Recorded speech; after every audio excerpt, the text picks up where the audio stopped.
Hey, welcome back everyone. It is now March 24th of 2020. I hope everyone out there is doing very well and okay. So, the future of the Star Wars franchise, a lot of fans have been very intrigued about exactly what it's going to look like after the rise of Skywalker, and now that Disney and Lucasfilm are finished with the Skywalker saga, exactly how they're going to handle Star Wars for the next 10 years and more. This is Mike Zero. Make sure to subscribe if you are new to the channel for future Star Wars content. Now, one thing is for certain is that writer and director Rian Johnson was the one directly responsible for creating a great divide between Star Wars fans, with of course Star Wars Episode 8, The Last Jedi, back in December of 2017, and because of that movie, that led to the soloist Star Wars story box office results pretty much failing, and that also in turn led to 10 years worth of Star Wars films being cancelled. I don't know if you guys knew this, but Kathleen Kennedy was the one to make the decision to cancel over 10 years worth of Star Wars films, most of which were going to be in the A Star Wars Story format at the time, such as Boba Fett, Kenobi, and more. Now, the thing about this is that this all eventually led to the lower box office results of The Rise of Skywalker. It really should have made around 2, maybe even 3 billion at the box office worldwide, where really, as of right now, it only gained a little over 1 billion at the box office, and it's not going to change. Now, the thing about all of this, what's really intriguing is, of course, now that both Disney and Lucasfilm are developing their new Star Wars universe, and moving past The Rise of Skywalker and the entire Skywalker saga, they are primarily focused on the new Star Wars trilogy of films, as well in creating a better future of Star Wars in general, in order to regain the lost fans from the sequel trilogy movies. Now, it's noted that currently Disney has multiple plans in place in order to create a new EU for fans. However, it's noted that behind the scenes, Rian Johnson has been very angry with creator George Lucas getting rid of his new Star Wars universe, and that Rian Johnson has been very angry at the fact that the new Disney CEO, Bob Chapek, has allowed George Lucas to cancel Rian Johnson's ideas for a new Star Wars universe.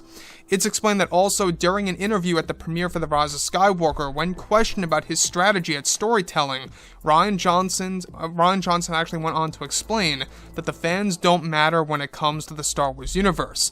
However, what does matter is the writer telling his own story without thinking about the fans and their ideas.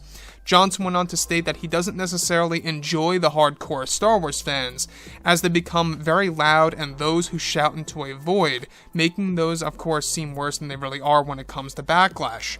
When questioned about the backlash of The Last Jedi, Johnson said that there was no backlash for The Last Jedi and still sees nothing wrong with his movie. However, behind the scenes, Johnson is said to be very frustrated currently with George Lucas writing over his planned Star Wars universe that he actually planned with Kathleen Kennedy that was going to be quite revolutionary to him, and that now George, Dave Filoni, and Jon Favreau are developing their own universe to patch the franchise, starting off with Ahsoka Tano coming into The Mandalorian Season 2. So what's really exciting about all of this is, of course, George, John, and Dave are working together to developing a brand new EU. It's one of the main reasons as to why George has this frustration with George Lucas coming back into the mix and writing over his planned Star Wars universe with Kathleen Kennedy. Now, the thing that really does stand out to me a lot is how Johnson does not really enjoy the hardcore Star Wars fans. He doesn't necessarily listen to the fans in general because it interferes with his way of storytelling. I think that's one of the main reasons as to why The Last Jedi felt so distant from what Star Wars really is, and how J.J. Abrams with The Rise of Skywalker, at least, it was quite a big improvement than The Last Jedi, in my opinion. It still had a lot of flaws, don't, mind me saying that, but it did have a lot of flaws, without a doubt, from start to finish. It really did. That's the absolute truth. So, when we look at The Last Jedi here, this movie was directly responsible for creating the divide between Star Wars fans. It was a movie that really separated a lot of fans who gave up on Star Wars, and now that's exactly what Disney wants to do. They want to reunite the fans with George, John, and Dave, bringing everything back together into one piece. The thing about Rian Johnson, though, that really does stand out as well, is the fact that Johnson even said that there was no backlash for The Last Jedi, where in reality it does exist. This is very much a real thing. This is a real deal. It's one of the main reasons as to why the majority of hardcore fans out there, have not seen The Rise of Skywalker more than one time.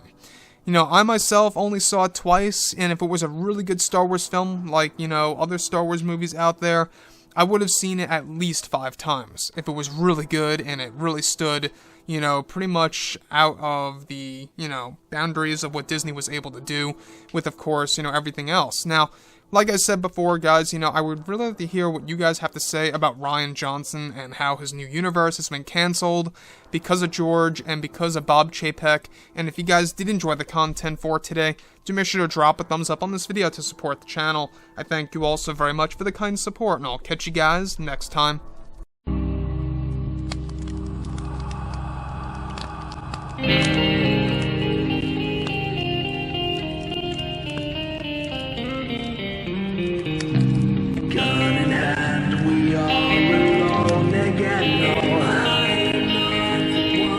From night to morning.